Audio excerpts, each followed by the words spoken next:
A graça e a paz do Senhor Jesus, irmãos. Nós vamos meditar na palavra do Senhor em 1 Reis 18. E ontem o Senhor falou muito forte ao meu coração sobre algo que Ele já tinha me dito alguns anos atrás. Ele me fez lembrar.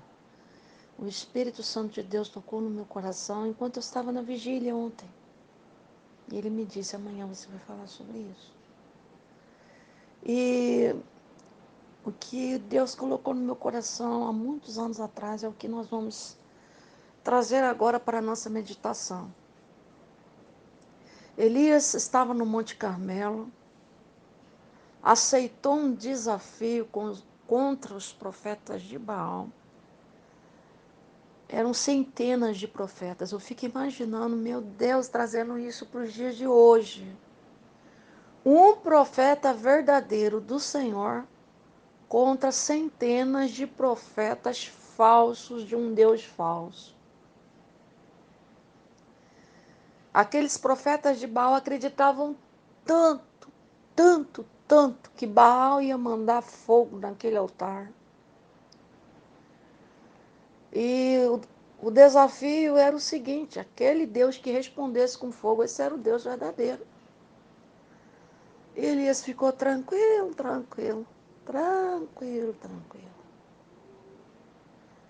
E aqueles profetas de Baal se acabaram, se feriram, se cortaram, se desgastaram, imploraram de toda forma, de todos os jeitos, para que Baal mandasse fogo, para que eles não passassem essa vergonha. Irmãos, eu não sei onde é que estava o tal do Baal. Oh, meu pai, eu não sei o que Baal estava fazendo, mas ele não apareceu lá, não. Ele não deu as caras lá. E não é porque tinha 2 profetas do Deus vivo, não é porque tinha 1000 profetas do Deus vivo, não é porque tinha 500 profetas do Deus vivo, é porque só tinha um. Mas um é suficiente. Um profeta verdadeiro que acredita no Deus verdadeiro é suficiente. Baal sabia que ele ia passar vergonha. Baal conhecia a vida de Elias, a índole de Elias, o Deus de Elias, a vida de Elias toda. Ele sabia muito bem o grau da fé de Elias e sabia também o tanto que Deus amava Elias e não ia deixar Elias passar vergonha. O próprio Baal, o próprio inimigo, sabia que Deus ia responder Elias com fogo. Acredita, irmãos? O inimigo, ele sabe quem nós somos. É. O nosso Deus, ele já conhece, né? Há muitos milênios. Mas nós, ele também conhece. A palavra de Deus diz que ele fica cirandando em volta de nós, ó. Em derredor, procurando a quem possa tragar. É. E enquanto ele está ali cirandando, tem gente que gosta de fazer a vontade dele, né? Tem um povo que professa a fé em Cristo Jesus, vai à igreja, luta contra o pecado, adora a Deus, mas vira e mexe, dá umas escapulidinhas assim, né? Ele está fazendo umas coisas que o diabo fica rindo, porque ele está em derredor. Só observando os trem esquisitos, escondidos. Deus está vendo tudo. Se entristece, o Espírito Santo de Deus se entristece e o diabo fica rindo. Satanás conhecia a vida de Elias. Satanás conhecia a vida de Elias, mas também sabia como era a fidelidade daqueles profetas de Baal. E eles estavam se ferindo. Estava chegando o sol do meio-dia e Baal não fazia nada. E Elias teve coragem de dizer assim, grita mais alto, vai que ele está dormindo. Olha o tamanho da fé desse homem, irmãos. Ele sabia que Baal não ia responder com fogo.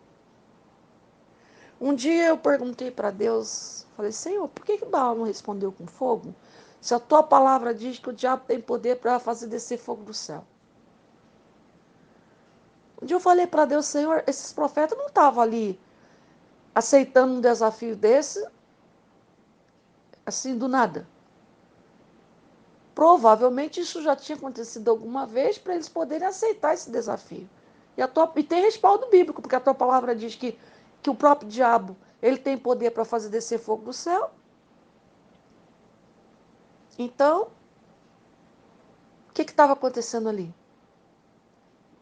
Eles estavam se entregando totalmente, e clamando, implorando o tal do Baal, que é o próprio Satanás, para poder mandar fogo do céu, mas por que ele não mandou?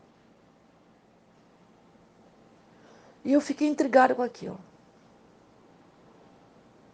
Eu falei, Senhor, tem alguma coisa que ficou escondido que eu não consegui entender ainda? Ou por que o diabo não mandou descer fogo do céu naquela hora?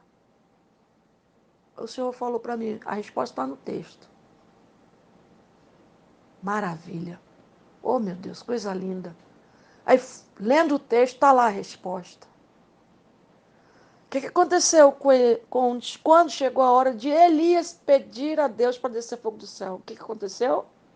Ele teve que arrumar o altar.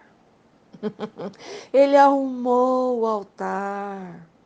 Ele cavou um rego em volta. Ele arrumou lá o animalzinho que estava sendo que foi sacrificado, que foi morto. Ele jogou água em cima de tudo, deixou aquele rego encher d'água. Ele arrumou.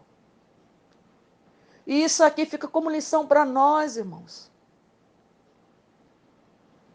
Tem gente que quer que Deus manda fogo, que Deus faz, acontece. Mas a vida está uma droga. Está toda desalinhada. Está toda fora dos padrões que a Bíblia orienta. A Bíblia é uma bússola, ela orienta. A Bíblia nos orienta a obedecer a Deus, a Bíblia nos orienta a servir a Deus, a Bíblia nos orienta a amar o próximo, a Bíblia nos orienta a rejeitar o mundo, a Bíblia nos orienta a ouvir a voz do Espírito Santo e obedecer, a Bíblia nos orienta a viver o evangelho genuíno de Cristo Jesus. Não podemos rejeitar aquilo que Jesus ensinou. Os ensinamentos que estão no Novo Testamento, na Nova Aliança, são imprescindíveis para o crescimento da igreja. A igreja nasceu ali. Nós não podemos rejeitar.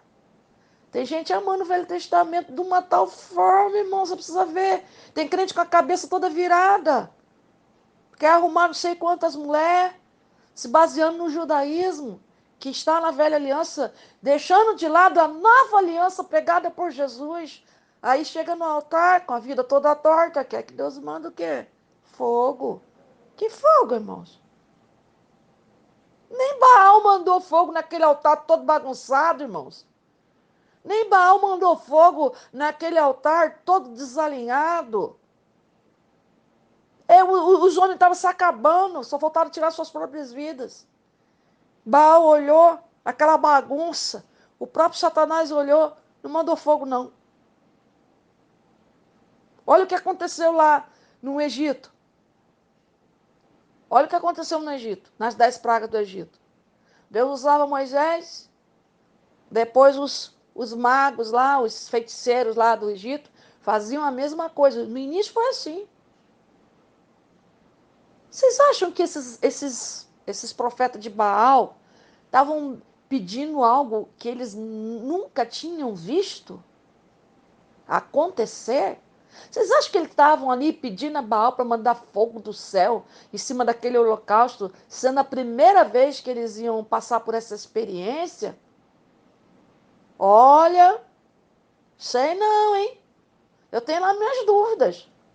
Eram centenas de profetas, muito bem mantidos, muito bem alimentados, com tempo suficiente para se dedicar a Satanás e ter experiência profunda com o próprio diabo. Eles estavam fazendo aquilo com consciência, mas o altar estava bagunçado. Com certeza a vida deles também estava uma bagunça. Às vezes a gente olha um feiticeiro, ele paga um preço terrível para ter poderes, para destruir centenas de vidas, milhares de vidas ao longo da sua vida. E um crente, meu Deus do céu, para fazer um jejum, ele faz uma lamuriação tão grande. Vê quantos dias esses bruxos fazem de jejum para ter poder. Vê quantos dias esses magos fazem jejum para poder destruir um pastor de igreja, uma igreja, irmãos. Vê quanto a gravidade desses sacrifícios que esses homens e mulheres fazem a Satã, sabendo que é o próprio diabo, para poder destruir a caminhada da igreja, o crescimento da igreja na face da terra. E nós, como igreja, muitas das vezes, não conseguimos frear a nossa língua. Nossa língua, ai que raiva. Não conseguimos frear a nossa língua. Fico com raiva mesmo de verdade, o que eu estou falando é verdade. Você vê crente bocudo, com a língua suja.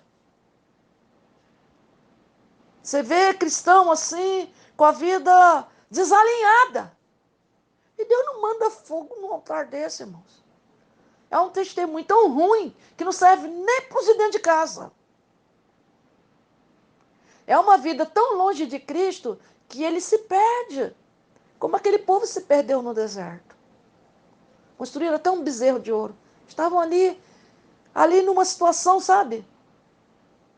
Tinha um profeta maravilhoso, abençoado por Deus, que era Moisés. Mas enquanto Moisés foi para o monte, ele ficou lá alguns dias. Quando Moisés desceu, teve aquela decepção. Já tinha lá um bezerro de ouro, um povo difícil. Um povo difícil, um povo difícil. Uma fé rasa. Um testemunho raso. Uma profundidade bíblica rasa, sabe? Uma intimidade com Deus rasa. E tudo que é raso, irmão, é difícil, né? É complicado. Você já viu alguém nadando no raso? Já viu alguém nadando no raso? Alguém dando pirueta no raso? Agora você vê um cristão que tem profundidade no conhecimento bíblico, tem intimidade com Deus, paga preço mesmo de viver uma vida íntegra com Deus e com a sociedade dentro de casa, ele se mergulha no oceano do Espírito. Espírito, Espírito, né? Que desce como fogo. Não é mesmo? Eu navegarei. Ele não tem medo de se lançar, não, porque ele sabe que a água é profunda. Ele não tem medo de profundidade, ele conhece o Deus que ele serve. Não tem medo nem de afundar na água do oceano do Espírito, como diz o hino, e nem de pedir fogo, como diz o refrão desse hino. Espírito, Espírito, que desce como fogo. Não tem medo, não. Não é raso, é profundo. Não é medroso, é corajoso. Não é desobediente. Não é rebelde. É um cristão de verdade, um nascido de novo, cheio do Espírito Santo, temente a Deus, que se curva à vontade do Senhor, que faz aquilo que o Espírito Santo coloca no seu coração. Deus me pediu para falar sobre esse texto. E eu digo para vocês, vamos botar o nosso altar na posição, nossa vida? Nossa vida é o altar, irmãos. Vamos alinhar a nossa vida com a vontade de Deus? O Espírito Santo de Deus é representado de várias formas na Bíblia. Ele desceu na aparência de pomba, né, no batismo de Jesus. Ele também é representado pela água. Então, assim, que nós possamos receber essa água do Espírito Santo sobre nós. Que nós possamos mergulhar, sabe, no conhecimento do Senhor. Ter intimidade com Deus, sabe, irmãos?